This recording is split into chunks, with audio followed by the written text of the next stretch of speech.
My parents hated me when I bought a house and didn't give it to my spoiled brother. Before continuing the story, let us know in the comments which city you're watching from. Don't forget to subscribe to the channel. Hit the notification bell so you won't miss more stories. And leave your like on the video. I learned early that love in my family wasn't distributed equally. It was rationed, carefully measured, and my brother got the lion's share while I survived on scraps. My parents never announced their favoritism. They didn't need to. It was in every action, every decision.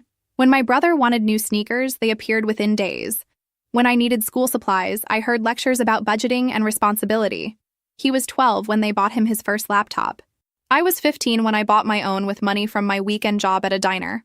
"Your brother needs support," my mother would say, as if it explained everything. "He's more sensitive. You've always been the strong one." Strong. That word became my cage. It meant I didn't need encouragement when I made honor roll. It meant I didn't deserve comfort when I came home exhausted from double shifts. It meant my accomplishments were expected while his mediocrity deserved celebration.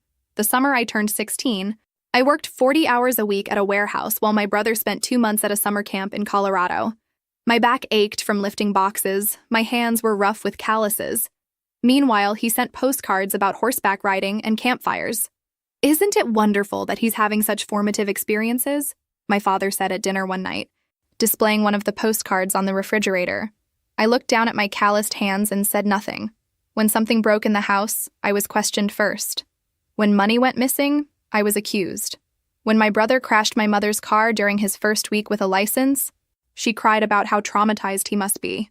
When I accidentally scratched my father's car door with my bike 3 years earlier, I'd paid for the repair out of my own savings.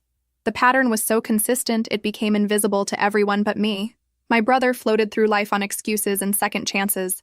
He quit jobs after weeks because they were too stressful or didn't appreciate him. He dropped out of community college twice. Each time, my parents nodded sympathetically and assured him he'd find his path. I found my path because I had to. At 17, I was working 2 jobs and saving every dollar. At 18, I moved into a tiny studio apartment that smelled like old carpet and cooking oil. At 19, I enrolled in cosmetology school while working nights at a 24-hour diner. My brother, at 21, still lived at home, sleeping until noon and playing video games until dawn. "He's still figuring things out," my mother explained when I stopped by one Sunday. Not everyone matures at the same pace. I looked at my brother sprawled on the couch in his pajamas at 3 in the afternoon and wondered what pace he was moving at. By 23, I'd opened my own small salon. The space was modest, just 4 styling chairs in a strip mall between a dry cleaner and a tax office. But it was mine. I'd earned it with years of brutal work schedules, skipped meals, and nights spent too exhausted to do anything but sleep. My parents visited once during the first month. They looked around with polite interest, the way you might observe someone's hobby that doesn't quite make sense to you. "This is nice," my father said. "Must be expensive to maintain." "I manage," I replied. "Your brother's been looking at business opportunities too," my mother added. "He's very interested in entrepreneurship." Interested. That was the word they used for my brother's brief enthusiasms that never translated into actual effort. He was interested in photography until he realized it required practice. Interested in personal training until he learned about certification requirements. Interested in starting a podcast until he discovered editing was work. The salon grew slowly but steadily. I built a client base through word of mouth, long hours, and genuine care for the people who sat in my chair. One of those clients became more than that. She became my first real friend outside the twisted dynamics of my family. She saw through my carefully maintained composure during our sessions. When I mentioned my brother casually, she noticed the tension in my voice. When I talked about my parents, she recognized the careful editing I did. "They sound complicated," she said once, and that understatement made me laugh for the first time in weeks. She became my reminder that relationships didn't have to be transactions. That support didn't have to come with conditions, that I deserved to be seen as more than either a workhorse or a problem. By 26, I had something I'd never had before. Savings. Real savings. The kind that could become something tangible. Something permanent. I started looking at houses, scrolling through listings late at night, imagining what it would feel like to have a place that was truly mine. I mentioned it to my parents during one of our increasingly rare dinners together. "That's ambitious," my father said, in a tone that suggested it was more reckless than ambitious. "I've been saving for years," I replied. "I'm ready." My mother's expression shifted to something I couldn't quite read. "Well, we'll see. These things take time." I didn't understand her response then. I didn't understand why my brother suddenly looked uncomfortable, or why the conversation moved quickly to other topics. I didn't understand why, over the following weeks, every time I brought up house hunting, my parents would steer the discussion toward my brother's latest struggles with employment or housing or life in general. I didn't understand yet that they'd already made plans for my money, plans that didn't include asking my permission. 3 years passed. 3 years of building something real from nothing. The salon wasn't just surviving anymore, it was thriving. I'd hired 2 other stylists, and my client base had grown through steady word of mouth and genuine care. Every week, I transferred money into my savings account. Not much at first, just whatever was left after rent and utilities. But it added up. Slowly, steadily, it grew into something that felt almost impossible, a future. I kept a notebook where I calculated and recalculated what I'd need for a down payment. I researched neighborhoods, studied mortgage rates, attended first-time homebuyer seminars on my days off. I did everything alone, the same way I'd done everything else. My friend from the salon, my first regular client who'd become something more like family, noticed my research. "House hunting?" she asked one afternoon, while I was mixing her color. "Maybe," I said. "Soon, I think." "That's amazing." Her smile was genuine, proud. "You've worked so hard for this." It was such a simple statement, but it meant everything. Someone saw my effort. Someone recognized that what I had wasn't luck or privilege. It was earned. My parents knew about my plans. I'd mentioned it several times over the past year during our monthly dinners, those increasingly strained gatherings where I showed up out of obligation more than desire. "Still thinking about buying a house?" my father would ask, in that tone suggesting I was discussing plans to climb Mount Everest in flip-flops. "Still saving," I'd reply. Then my mother would sigh, that particular sigh signaling incoming guilt. "Your brother's having such a hard time finding stable housing. The rental market is so difficult for young people." My brother was 29. I'd been supporting myself since 18. "Maybe he should consider a roommate," I'd suggest, knowing it was pointless. "Share costs." "He's very particular about his living environment," my mother would say. "He needs his own space to really thrive." I'd lived in a studio apartment the size of most people's living rooms for 5 years. I'd shared a 2-bedroom with 3 other people before that. But sure, my brother needed his own space to thrive. The conversations always followed the same pattern. I'd mention my progress, my plans. My parents would listen with distracted attention, then pivot to my brother's struggles, his needs, his sensitivities. Every family dinner became a reminder that my achievements were footnotes to his failures. But I kept saving. By 27, I had enough for a down payment on a modest house in a decent neighborhood. Not anything fancy, just a small 2-bedroom with a yard big enough for some flowers. Something mine. My friend helped me research neighborhoods, checked crime statistics, reviewed school ratings even though I had no kids. She got excited about kitchen layouts and backyard potential. "You should start looking seriously," she said one day. "You're ready." I was ready. Financially, emotionally, practically ready. I'd worked for over a decade for this moment. I'd sacrificed social life, vacations, new clothes, nights out. I'd chosen the future over the present in 1,000 small ways. I mentioned my timeline at the next family dinner. "I'm planning to start seriously house hunting next month."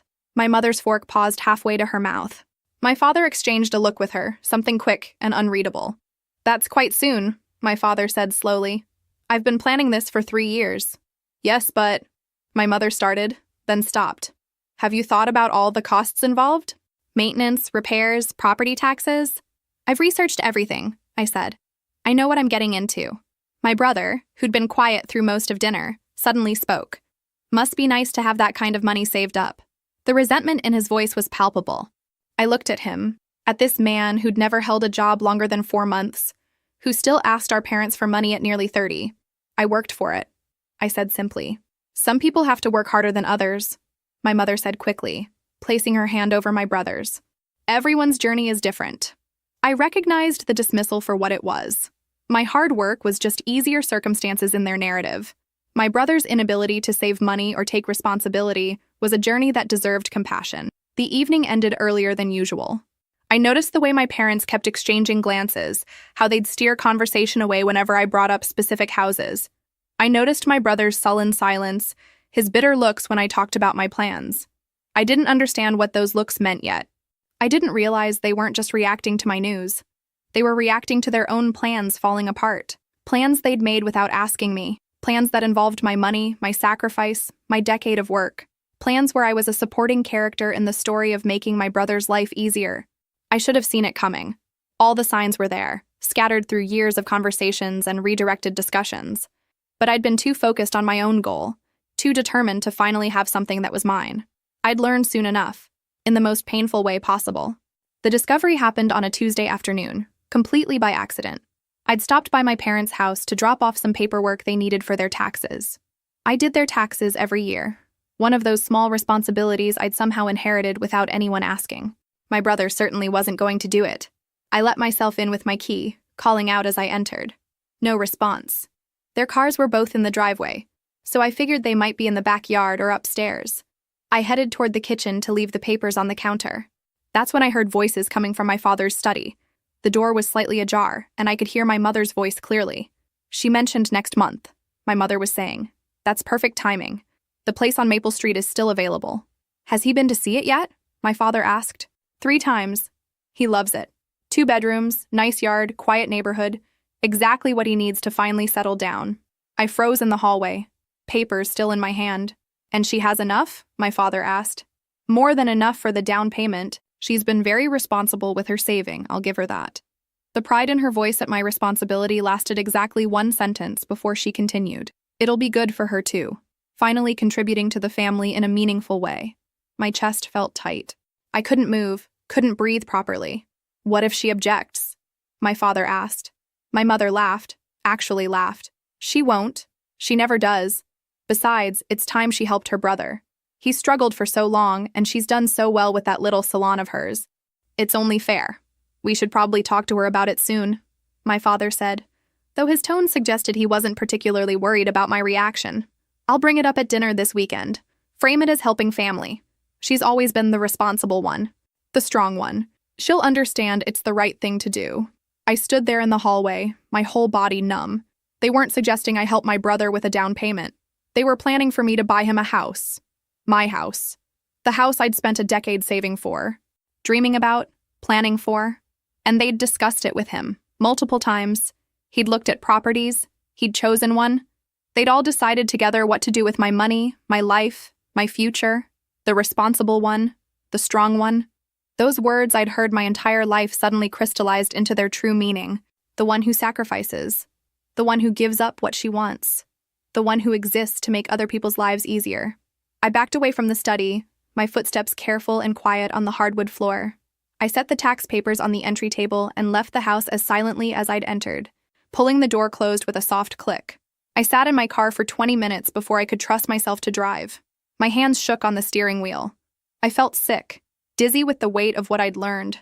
They'd never planned to let me buy my own house. They'd known about my savings for years, watched me scrimp and sacrifice, listened to me talk about my plans. And the whole time, they'd been making their own plans for that money. It wasn't even a request they were planning. It was an assumption, a foregone conclusion. Of course I would give my brother what he wanted. Of course I would sacrifice my dreams for his comfort. That's what I did. That's what I'd always done. Except I hadn't. Not really. I'd moved out at 18. I'd built my own business. I'd saved my own money. I'd made my own plans. But in their minds, I was still that teenager they could assign responsibilities to. Still that reliable daughter who would do what was expected without complaint. The strong one. The responsible one. The one who didn't need anything, because she could handle everything alone. I drove to the salon even though it was my day off. I let myself in through the back door and sat in my styling chair, staring at my reflection in the mirror. This woman who looked back at me had built something real. She'd earned every dollar in her savings account. She'd worked jobs that left her exhausted and in pain. She'd sacrificed years of her youth to create a future, and her family thought that future belonged to someone else. My friend called that evening. I told her everything, the words spilling out in an angry rush that left me breathless. "That's insane," she said. "You know that's completely insane, right?" "They think it's fair," I said. "They think I owe him this." "You don't owe anyone your life," she said firmly. "What are you going to do?" I looked around my apartment, this space I'd been planning to leave. I thought about the notebook full of calculations, the research, the dreams. I thought about my brother, 29 years old and still expecting other people to solve his problems. "I'm going to buy a house," I said. "Good," my friend said. "When?" I pulled up the real estate website on my laptop, scrolling through listings I'd bookmarked weeks ago. Tomorrow, I said. I'm buying it tomorrow. The 30 days passed in a blur of inspections, appraisals, and final paperwork. I maintained my silence with my family, showing up to occasional dinners, deflecting questions about house hunting with vague responses about still looking. My mother seemed satisfied with this, probably reporting back that I was being appropriately manageable. I closed on the house on a Friday afternoon. The agent handed me the keys, and I sat in my car outside the empty cottage, holding those keys like they were made of something precious. They represented freedom, choice, autonomy. My friend helped me move that weekend. I didn't have much furniture, just what I'd accumulated in my small apartment. We made multiple trips in her truck, laughing and celebrating this milestone that was entirely my own. You need to tell them eventually, she said on Sunday evening as we assembled my bed frame. I know, I said. I just want a few days of peace first. Those few days ended on Tuesday. I was at the salon when my phone started ringing. My father. I let it go to voicemail. 30 seconds later, it rang again. My mother. Then my brother. Then my father again. My stomach dropped. They knew. I checked my voicemail. My father's voice was tight with barely controlled anger. We need to talk. Immediately. Call me back. I didn't call back. The calls continued throughout the day. 10, 15, 20 missed calls. Text messages flooded in. From my mother. How could you do this without telling us? From my father. Call me now. From my brother. You bought a house? Are you serious? I turned my phone on silent and tried to focus on work, but my hands were shaking. By the time I closed the salon that evening, I had 37 missed calls and too many messages to count. I sat in my car, staring at my phone, trying to summon courage. I drove to my new house instead. My house. I let myself in, turned on the lights, looked around at the space that was still mostly empty but completely mine. They couldn't take this from me. They could be angry, disappointed, furious, but they couldn't take this. My phone rang again. My father. I took a deep breath and answered. Where have you been? He demanded. We've been trying to reach you all day. I was working. We found out about the house. The agent mentioned it to someone your mother knows. How could you do this without discussing it with us? I didn't need to discuss it. It's my money. My decision. Your money? My father's voice rose. After everything we've done for you, after we raised you, supported you, I almost laughed. Supported me. They'd supported my brother. I'd supported myself since I was 16. You did support me until I was 18. Then I supported myself. This house was bought with money I earned. You knew your brother needed help, my father said. You knew he was looking for a place. We had plans. You had plans. Plans you made without asking me. Plans that involved my money and my future, and you never once thought to include me. Because we knew you'd be difficult about it. My mother's voice came through. She was on speakerphone. We knew you'd be selfish. Selfish, there it was, the word I'd been waiting for. I worked for 10 years for this house. I sacrificed everything for it. That's not selfish. That's called earning something. Your brother can't afford his own place, my mother said, crying now. He's struggling, and you could have helped him. You could have done the right thing. The right thing would have been asking me. The right thing would have been letting me make my own choices. The right thing would have been treating me like an adult instead of an ATM. How dare you, my father said. After everything, how dare you speak to your mother that way? I'm done with this conversation. I bought a house. It's mine. That's the end of it. If you don't transfer that house to your brother, my father said, his voice cold and hard, you are no longer part of this family. Do you understand? You will be choosing a house over your own flesh and blood. The ultimatum hung in the air. I looked around at my empty living room, at the walls that needed painting. I thought about my brother, who'd never worked for anything. I thought about my parents, who'd spent 3 decades treating me like my only value was in what I could provide. Then I guess I'm choosing the house, I said quietly. My mother's sob was loud through the speaker. You're destroying this family. No, I said. I'm finally choosing myself. There's a difference. I hung up before they could respond. My phone immediately started ringing again, but I turned it off completely. I sat on the floor of my empty house in the silence that followed and waited to feel guilty, waited for the doubt to creep in. It didn't come. Instead, I felt something lighter, something I hadn't felt in years. Relief. The silence lasted 3 days. 3 blessed days where I could breathe. I painted bedroom walls, refinished kitchen cabinets, planted herbs in the garden. Each small improvement felt like proof that this was real, that this was mine. On the fourth day, my phone buzzed with a notification, a text message to the family group chat, the one I'd forgotten I was still part of. My brother had sent a message meant for my father, but he'd accidentally sent it to the group instead. If we keep pressuring her, she'll crack. Mom needs to cry more when she talks to her. Make her feel guilty about breaking up the family. Dad should threaten to cut her out of the will. She'll cave within a week if we make her feel isolated enough. I stared at the message, reading it 3 times to make sure I understood. It wasn't just that they were angry or disappointed. They had a strategy, a plan to manipulate me, to use guilt and threats as weapons to get what they wanted. Within seconds, my brother realized his mistake. Wrong chat, sorry. Then desperately, that was a joke. Obviously. My mother chimed in, we're just worried about you. Please call us. My father, we need to discuss this as a family. I took screenshots of everything before my brother could delete the messages. Then I left the group chat without responding. My hands were shaking, but not from fear or guilt. From anger. Pure, white-hot anger at the calculated nature of their manipulation. At the casual way my brother had outlined their strategy, as if breaking me down psychologically was just another problem to solve. My friend called that evening, her regular check-in. I told her everything. That's actually insane, she said. That's like genuinely unhinged behavior. They think it's normal, I said. They think they're entitled to my money, my work, my life, and they're shocked that I'm not playing along. What are you going to do? I looked at the screenshots on my phone. Evidence of exactly what they thought of me, how they saw me. Not as a person, but as an obstacle to overcome. I'm going to do nothing, I said. I'm going to live my life and let them deal with their own. Good, she said firmly. You don't owe them anything, especially not after this. But they weren't done trying. Over the next week, the calls started again. Not from my parents this time, but from extended family members I barely spoke to. My aunt, whom I'd seen maybe twice in the last 5 years. My grandmother, who'd never shown much interest in my life. Even my father's brother, who'd always been distant. They all called with variations of the same message. Family is important. Your brother is struggling. Couldn't you help just this once? Think about your parents' feelings. It became clear that my parents had launched a campaign, recruiting anyone they could to pressure me. They'd painted themselves as victims of my selfishness. My brother as someone deserving of pity and help. None of them asked my side of the story. None of them questioned why my brother, at nearly 30, couldn't support himself. None of them seemed to find it strange that my parents expected me to buy him a house. I kept my responses brief and consistent. This is between me and my immediate family. I appreciate your concern, but I won't be discussing this further.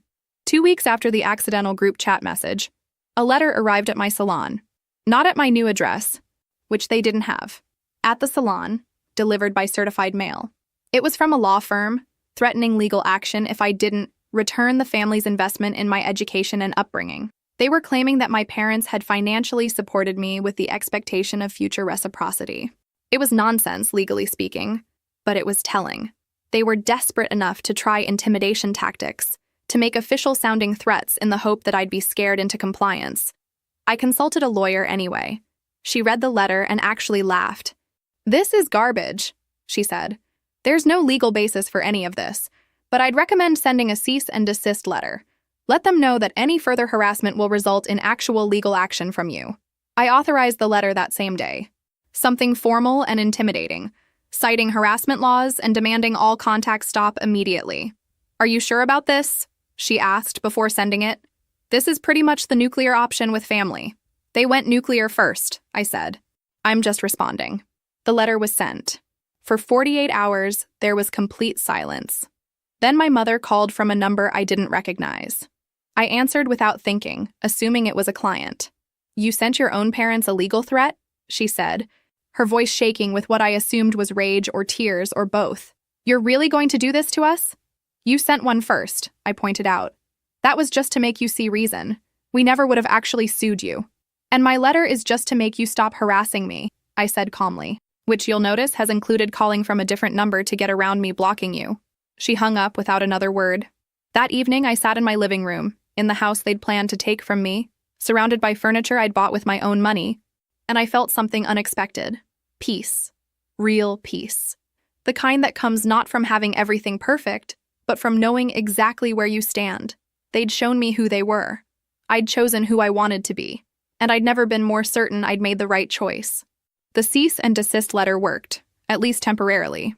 The phone calls stopped. For 2 weeks, I lived in blessed silence, focusing on work and settling into my new home. I changed the locks, installed a security system with cameras. My lawyer had suggested it, not because she thought they'd do anything dangerous, but because documentation mattered. I also changed my passwords for everything: email, bank accounts, social media. After seeing how calculated their manipulation was, I wasn't taking chances. 2 weeks after the cease and desist letter, I posted on social media for the first time since buying the house. It was simple. A photo of my front porch at sunset, the garden visible in the frame. The caption read, "Sometimes the best investment is in yourself." Nothing dramatic, nothing accusatory, just a statement and a picture of something I'd earned. I posted it and went to bed. By morning, the post had dozens of comments. Most were congratulations from clients and acquaintances. Then I saw a comment from one of my regular clients. Finally, someone who actually worked for what they have. Not everyone gets things handed to them. It was innocent. She had no idea about my family situation. But to anyone who knew the context, it read like a shot at my brother. My phone started buzzing within the hour. Messages from people I barely knew, asking if everything was okay, mentioning they'd heard things were complicated with my family. My mother had been talking. She'd been sharing her version of events, painting herself as the victim, and now people were putting pieces together. My father called that afternoon furious. "You're publicly humiliating your brother," he said. "That post, those comments, everyone's talking about it." "I posted a picture of my house," I said calmly. "I can't control what other people comment. You know exactly what you're doing. You're trying to make him look bad." "I'm not trying to make anyone look anything. I'm living my life. If that makes him look bad by comparison, maybe that's something he should think about." "You've always been jealous of him," my father said. "You can't stand that he's the favorite." "I'm done with this conversation. Don't call me again." I hung up and blocked his number. Then my mother's. And my brother's. I should have done it weeks ago. That evening, I got a message from someone I'd gone to high school with. "Your brother is asking people to donate to a crowdfunding campaign. He's saying he needs help buying a home. I thought you should know." She sent me a link. There he was, with a carefully crafted sob story about financial hardship and family difficulties. He talked about struggling to find stable housing, about working hard but never quite getting ahead. He didn't mention quitting every job after weeks, didn't mention our parents supporting him for 3 decades, didn't mention they'd planned to use my money to buy him a house. Instead, he positioned himself as someone who'd fallen on hard times through no fault of his own. The campaign had been up for 3 days. He'd raised exactly $73. I took screenshots of everything. Then I made a decision. I posted the screenshots on my social media with a simple caption: "Interesting perspective on financial hardship from someone who's never held a job longer than 4 months and whose family planned to buy him a house with my savings." It was petty. I knew it was petty even as I hit post. But I was done being silent, done letting them control the narrative. The response was immediate and overwhelming. Friends, clients, acquaintances came out in support. They shared their own stories of entitled family members. My brother's crowdfunding campaign was flooded with comments, not sympathetic ones. People called him out for his entitlement, his manipulation. Someone even found old posts of him bragging about vacations, contradicting his claims of hardship. The campaign was taken down within hours. My friend called me that night. "Well, you certainly didn't hold back. Was it too much?" I asked, feeling a mix of satisfaction and guilt. "Honestly, no. They tried to manipulate you, harass you, legally threaten you. You just told the truth. The truth feels brutal sometimes," I said. "Truth usually does," she replied, "especially when people have been lying for so long." I looked at my phone, at the notifications still pouring in, at the messages of support. For years, I'd been silent. I'd been the strong one, the responsible one, the one who didn't cause problems.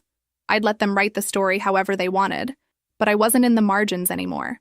I had a house, a business, a life that was entirely my own, and if they wanted to make this public, if they wanted to play games with crowdfunding campaigns and social media sympathy, then fine, I'd play too. But I'd play with the truth. The fallout from exposing my brother's crowdfunding campaign was swift and far-reaching. Within 24 hours, the narrative had completely shifted. People who'd been sympathetic to my parents' version suddenly understood what had really been happening. Former family friends reached out with apologies, saying they'd only heard one side. Some of my mother's own circle quietly distanced themselves. My brother tried damage control. He posted a long explanation about how he'd been misunderstood and how family drama had gotten blown out of proportion. But the screenshots I'd posted were clear. The comments on his post were brutal. People called him out directly, asked about the jobs he'd quit, questioned why a 30-year-old expected others to buy him a house. He deleted the post within hours. Then he deleted his entire social media account. My parents tried a different approach. They sent a certified letter to my business, carefully worded by their lawyer. Not threatening this time. An attempt at manipulation disguised as reconciliation. They wanted to have a conversation about healing the family. They suggested family counseling. They offered to find a solution that works for everyone. I showed the letter to my lawyer. She read it and shook her head. They're trying to create a paper trail that makes them look reasonable. If you don't respond, they can claim you refused all attempts at reconciliation. So I have to respond? You should. But be brief. Acknowledge receipt and decline. Don't explain, don't justify. Just know. I sent a single-sentence response through my lawyer. I acknowledge receipt of your letter and decline your offer. Nothing more. No explanation. No door left open. The response from my father came directly to my phone from yet another unknown number. You're really going to throw away your entire family over money? I stared at the message before responding.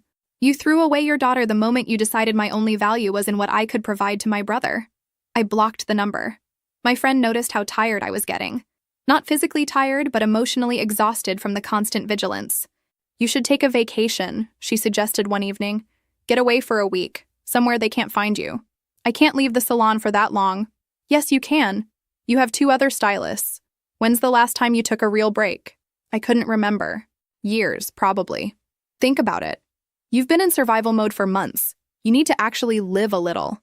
She was right. I'd been so focused on defending my choice that I'd forgotten there was supposed to be joy in having it. I booked a week at a small cabin 3 hours away. Somewhere without cell service, without internet, without any way for my family to reach me. I told no one where I was going except my friend and my lawyer. I packed books I'd been meaning to read and comfortable clothes. The first day at the cabin, I couldn't relax. I kept checking my phone obsessively, forgetting there was no signal. I was wound so tight I couldn't sit still. The second day was better. I took a long walk. I made breakfast and ate it slowly. I read half a book on the porch. By the third day, something started to loosen in my chest. That constant vigilance began to ease. I realized I'd been holding my breath for months, and I was finally starting to breathe normally again. I thought about my brother during those quiet days, not with anger anymore, but with something closer to pity. He was 30 and had never learned how to stand on his own. Our parents had done that to him, and now he was paying the price. I thought about my parents too, about how they'd built their entire identity around managing my brother's life. They'd invested everything in the wrong child, and now they were seeing the return on that investment. And I thought about myself, about the girl who'd worked in a warehouse at 16 while her brother went to summer camp, about the woman who'd opened a salon with determination and savings, about the person I'd become, despite everything. I liked who I'd become. I liked the woman who stood her ground, who chose herself, who refused to be manipulated. On the last day, I sat on the cabin porch and watched the sunset. I thought about going home, back to my house, my business, my life. And for the first time in a long time, I felt excited about it instead of defensive. They hadn't taken anything from me. They'd revealed themselves, and I'd chosen accordingly. When I returned home, there were no messages waiting, no new attempts at contact. The silence felt different now, less like the calm before a storm and more like actual peace. My friend was waiting at my house when I pulled into the driveway. "Well?" she asked. "How was it?" "Necessary," I said. "Really necessary." We sat on the porch together, drinking coffee and talking about nothing important. Normal things. Work and books and plans for the weekend. I'd spent so long fighting that I'd forgotten what normal felt like. It felt good. 2 months passed. 2 months of actual peace, of living without waiting for the other shoe to drop. I worked at the salon, tended my garden, had dinner with my friend. Normal things that felt revolutionary. Then, on a Tuesday morning, another certified letter arrived at the salon. My heart sank. Not again. Not when things had finally settled. This time, it wasn't from my parents' lawyer. It was from a different law office. It was a notice of their intent to file a lawsuit. Not the empty threat from before, but actual formal notice. They were suing me for emotional distress and alienation of affection, and claims that made my head spin. The amount they were claiming? Exactly the value of my house. I sat down heavily. They were actually doing this, trying to take my house through the legal system after everything else had failed. I called my lawyer immediately. They can't do this, right? I asked, hearing the panic in my voice. She was quiet as she read through the photographed letter. They can file it. Whether it has merit is another question. These claims are weak, very weak, but defending against even a frivolous lawsuit costs time and money. So they're just trying to bleed me dry? Probably. Or they're hoping you'll settle to make it go away, which I strongly advise against. I'm not settling. I'm not giving them a cent. Good. Then we'll file a motion to dismiss and counterclaim for legal fees. But I need to be honest. This could take months, maybe longer. And it's going to be expensive. I looked around my salon, at the business I'd built. I thought about my house. Do what you need to do, I'm not backing down. The lawsuit became public record within days. My clients asked about it. My friend was furious. Even people I barely knew reached out with support. My parents, meanwhile, told anyone who would listen that they'd been forced to take legal action because I'd refused all reasonable attempts at reconciliation. Some people believed them. A few clients stopped coming. Not many, but enough to notice. People from my parents' social circle. They'd chosen a side, and it wasn't mine. 3 weeks after the lawsuit was filed, my father called the salon directly. The business line. One of my stylists came to get me. Your father's on the phone. He says it's urgent. I considered not taking it, but something in me needed to hear what he had to say. Yes? I said, my voice cold. We need to talk, before this gets any further. You filed a lawsuit against me. I think we're pretty far already. That can all go away. We can drop it today. We just need you to be reasonable. Reasonable. What does reasonable mean to you? Transfer the house to your brother, or sell it and give him the proceeds. We're not trying to punish you. We just want what's fair. I almost laughed. You filed a lawsuit for emotional distress. You're trying to take my house through the courts after manipulation, harassment, and public humiliation didn't work. And you think that's not punishment? Your brother is in a bad place, my father said, his voice cracking. He's living in a studio apartment he can't afford. He's depressed. He's struggling, and you could help him, and you're choosing not to. He's 30 years old. He's struggling because you never taught him how to work, how to stand on his own. You created this situation, not me. So you're going to let your own brother suffer?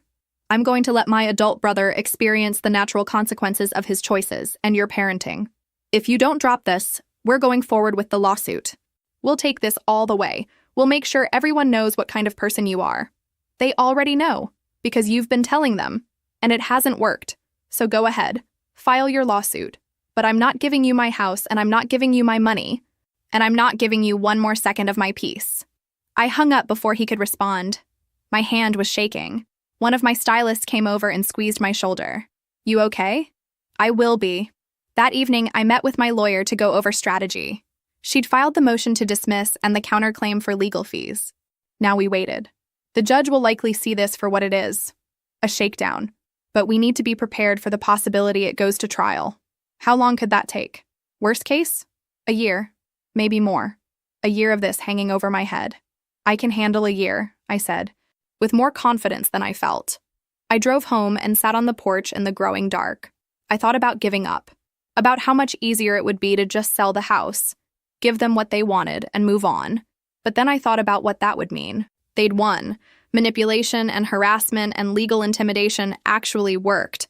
I'd learned nothing, changed nothing, chosen nothing. I'd bought this house to prove I could choose myself. Giving it up now would be the ultimate betrayal of everything I'd fought for. So I wouldn't. No matter how long it took, no matter how much it cost, no matter how exhausting it became, this was my line in the sand, and I wasn't moving. 4 months into the lawsuit, something shifted. My lawyer called with news. Their lawyer wants to meet, off the record, to discuss settlement. I already told them no settlement. I know, but hear me out. Our motion to dismiss was granted on 2 of their 3 claims. The judge called them without merit. The only claim still standing is weak, and their lawyer knows it. So they want to negotiate their way out before they look worse? Probably. But it's also an opportunity. We can make demands, including payment of your legal fees. I thought about it. 4 months of stress, of legal bills piling up. Okay, but I'm not giving up anything. Not the house, not money, nothing. Understood. The meeting was held at a neutral location, a conference room downtown. My lawyer and I arrived first. My parents' lawyer came in alone, looking tired. "Where are my parents?" I asked. I advised them not to attend. This conversation will be more productive without emotions running high. He was probably right. He laid out their position, which had changed significantly. They were willing to drop the lawsuit completely if I agreed to give my brother $20,000. "No," I said immediately. "It's significantly less than they were originally seeking. It's $20,000 more than they deserve. They've harassed me, threatened me, and filed a frivolous lawsuit. And now they want me to pay them for the privilege of making it stop? My clients feel they've been reasonable," he said, though his tone suggested he didn't believe it. "Your clients," my lawyer said, "have filed a lawsuit that's been mostly dismissed already. The remaining claim is weak. When this goes to trial, not only will they lose, but the judge may award my client her legal fees, which are considerable." He was quiet. "What would your client accept?" "Complete dismissal with prejudice, meaning they can never file these claims again, a written apology, and payment of my client's legal fees to date. They'll never agree to payment of fees. Then we'll see them in court," I said, standing up. "I'm done negotiating with people who think I owe them my life." We left. As we walked to the parking garage, my lawyer grinned. That was satisfying. "Think they'll agree?" "To the legal fees? Probably not, but they might agree to everything else just to make this go away. They're losing in the court of public opinion and in actual court." 3 days later, their lawyer called back. They'd agreed to dismiss with prejudice and provide a written statement. Not an apology, but a statement acknowledging the dismissal and agreeing to no further legal action. They wouldn't pay my legal fees. "Take it," my lawyer advised. "You've won. They're giving up. The legal fees suck, but you'll recover, and this ends it definitively." I thought about holding out, but I was tired, so tired of fighting. "Okay, I'll take it." The paperwork was filed within a week. The lawsuit was officially dismissed with prejudice. The written statement was vague and legalistic, but it was there. They were done. My friend took me out to dinner to celebrate. "How does it feel?" "Strange, like I should feel more relieved than I do." "You've been in fight mode for almost a year. It takes time to come down from that." She was right. Even though it was over, I still found myself checking my phone obsessively, still jumped when the salon phone rang. But slowly, over the following weeks, the tension began to ease. No more calls. No more letters. No more threats. Just silence. Real silence. The kind that meant it was actually over. 1 month after the lawsuit was dismissed, I was at the grocery store when I saw my brother. He was in the produce section, looking thin and tired, wearing clothes that had seen better days. We made eye contact. For a moment, neither of us moved. Then he looked away first and walked quickly in the other direction. I stood there, holding a bag of apples, feeling something complicated. Not satisfaction. Not pity. Something closer to sadness for what could have been different if our parents had raised us both instead of just him. But he was 30 years old now. Whatever he did with his life from here was his choice. I couldn't fix him. Couldn't save him. Couldn't make up for decades of learned helplessness. All I could do was live my own life. I finished my shopping and went home to my house. I made dinner in my kitchen, ate it on my porch, watched the sunset over my garden. It was mine. All of it. Earned through work and sacrifice and the courage to choose myself. They'd tried everything. Manipulation, guilt, harassment, legal threats, lawsuits. And I'd survived all of it. More than survived. I'd won. Not because I'd destroyed them or gotten revenge. I'd won because I'd kept what was mine. Because I'd refused to let them rewrite my story or steal my future. I'd won because I was free. 6 months after the lawsuit was dismissed, I thought the story was over.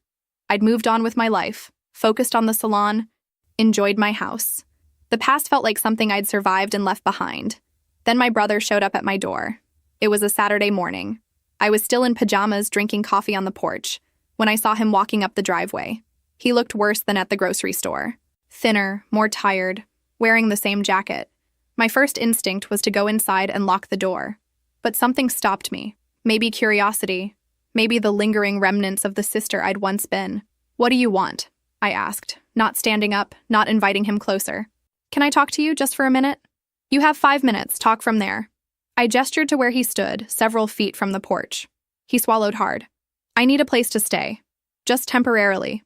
A week, maybe 2. I got evicted and I have nowhere else to go." I should have felt satisfaction. This was the natural consequence of his choices. But mostly, I just felt tired. No, I said simply. Please, he said, tears in his eyes. I know I don't deserve it. I know I've been terrible. But I'm desperate. Mom and Dad cut me off. They said if I couldn't figure it out on my own by now, they were done helping me. That surprised me. After everything they'd done to try to get me to support him, they'd finally given up. So now you come to me, the sister you tried to steal from, the one you and Mom and Dad harassed and sued. Now that they've abandoned you, I'm supposed to step in? I didn't know it would go this far, he said, his voice breaking. I swear, I didn't think they'd actually sue you. That was all them. I just wanted help. And they said you'd come around eventually. You knew exactly what they were planning. You looked at houses. You chose the one you wanted. You were part of it from the beginning. I was 29 and still living with my parents. I didn't know how to do anything else. They always fixed everything for me. I thought this was just another thing they'd fix. I looked at him. Really looked at him. This man who'd had every advantage and squandered all of it. You're 30 now. Still don't know how to do anything? I have a job. I've been working at a warehouse for 3 months. It doesn't pay much, but it's steady. I couldn't make rent this month after paying back some debts. 3 months. The longest he'd ever held a job, as far as I knew. Where were you planning to go after 2 weeks here? I don't know. I was just trying to solve the immediate problem. There it was. The pattern that had defined his entire life. Never thinking ahead, never planning, just lurching from crisis to crisis. I can't help you. Not because I'm cruel or heartless. Because helping you now would just be another reset button. Another way to avoid consequences. You need to figure this out yourself. I don't know how, he said, genuinely lost. Then learn. The way I did. The way millions of people do every day. You call shelters. You ask about assistance programs. You reach out to friends. You make a plan. You do it scared and uncertain and without a safety net, because that's what being an adult means. You really won't help me at all? Not even with information about where to go? I pulled out my phone and searched for resources. I forwarded him a list of shelters, assistance programs, food banks, and job training services. That's all the help I can give you. Information. What you do with it is up to you. He looked at his phone. You really hate me that much? I don't hate you. I pity you. Our parents broke you by never letting you struggle, never letting you fail, never teaching you that you were capable. They loved you in the worst way possible. And I can't fix what they did to you. Only you can do that. By staying in a shelter and eating at food banks? By learning that you can survive hard things? By discovering that you're more capable than they ever let you believe? By building something yourself instead of expecting it to be handed to you? He was quiet. You're really not going to let me stay here? No. Even knowing I might end up on the street? You won't end up on the street if you use those resources. But even if you did, that's your responsibility, not mine. I can't save you from yourself. He turned to leave, then looked back. I'm sorry. For all of it. The house thing, the lawsuit, everything. I'm sorry. It was the first time he'd ever apologized to me for anything. I believe you, but that doesn't change my answer. He nodded and walked away. I watched him reach the street, hesitate, then pull out his phone and start scrolling through the resources I'd sent. It wasn't much, but it was a start. My friend called an hour later. She'd seen my brother leaving. Are you okay? I think so. I just turned away my brother who was asking for help. You gave him resources. That is help, just not the kind that would enable him. He apologized. Good. He should have. Did it change anything? No. But it was something. I sat on my porch long after, thinking about the boy my brother had been and the man he'd become, thinking about whether he'd actually use those resources or find another person to manipulate. But mostly, I thought about the fact that it wasn't my problem anymore. He was 30 years old. What happened next was up to him, and I was finally, truly free. 1 year later, I was at the salon when a familiar face appeared. My mother. She looked older, tired beyond physical exhaustion. She stood in the doorway, not quite entering, waiting for permission. I was with a client, mid-cut. I caught her eye in the mirror and gestured to the waiting area. She sat quietly. It took 20 minutes to finish. When the client left, I locked the door and flipped the sign to closed. What do you want? To talk. If you'll let me. I gestured to a styling chair. She sat, and I leaned against the counter, arms crossed. I wanted to tell you that I'm proud of you. This place, your house, everything you've built. I didn't respond. The words felt like they should mean something. but they didn't. Your brother has been living in a group home for 6 months. He's still working at that warehouse. He's been promoted twice. He seems different. Good for him, I said. Your father and I have been in therapy, trying to understand where we went wrong. And have you figured it out? She was quiet. We broke him. We loved him so much we never let him grow up. And we were so hard on you that you had to grow up too fast. It was the closest thing to acknowledgement I'd ever gotten. Why are you here? I wanted to apologize for everything. The favoritism, the harassment, the lawsuit, for not seeing you as a person instead of just a resource. Okay, apology noted. I know it doesn't fix anything. I'm not here asking for forgiveness or reconciliation. I just wanted you to know that I understand now what we did to you. I studied her face. She just looked sad and tired and genuinely remorseful. You didn't take anything from me. You tried, but I didn't let you. That's the difference. I know. That's why I'm proud of you. You were strong enough to stand up to us. He's learning too. You said so yourself. At 30. He's learning at 30 what you knew at 18. We sat in silence. Then she stood. I won't take more of your time. I just wanted you to know that I see you now. And I'm sorry it took losing you for me to understand. What about Dad? Her expression flickered. He's working on it. He's more stubborn, but he's trying. She walked to the door, then paused. If you ever want to talk, I'll be here. No expectations. Maybe someday, I said. She nodded and left. I stood in my empty salon, processing. It hadn't fixed anything, but it was something. That evening, I told my friend over dinner. How do you feel? Oddly, nothing. Like she was a stranger apologizing for something that happened to someone else. Maybe that's growth. You've moved on so completely that their drama doesn't touch you anymore. Maybe this was what healing looked like. Not forgiveness, just indifference. 3 months later, I saw my brother at a coffee shop. He was with people, laughing.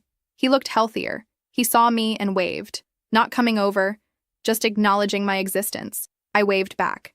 It was enough. 2 years after I bought my house, I expanded the salon, hired 2 more stylists, added chairs. The business was thriving. My friend had become family in every way that mattered. She was the sister I'd chosen. My house had become a home, the walls I'd painted, the garden I'd grown. Every corner was mine, earned through work and sacrifice. My parents sent a birthday card. Simple, no pressure. I sent a polite thank you text. We weren't reconciled, probably never would be. But we'd reached a detente.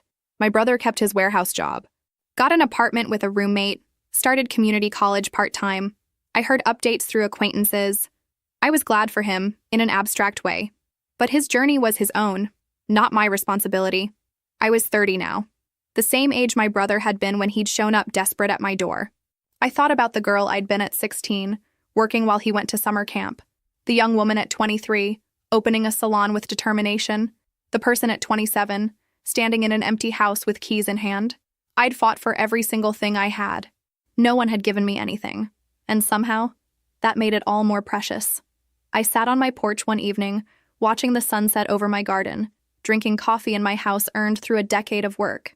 My phone buzzed. My friend asking if I wanted to catch a movie tomorrow. I smiled and texted yes.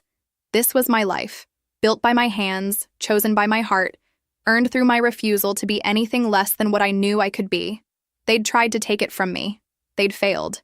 Because in the end, I didn't just win a house. I won myself, and that was worth everything.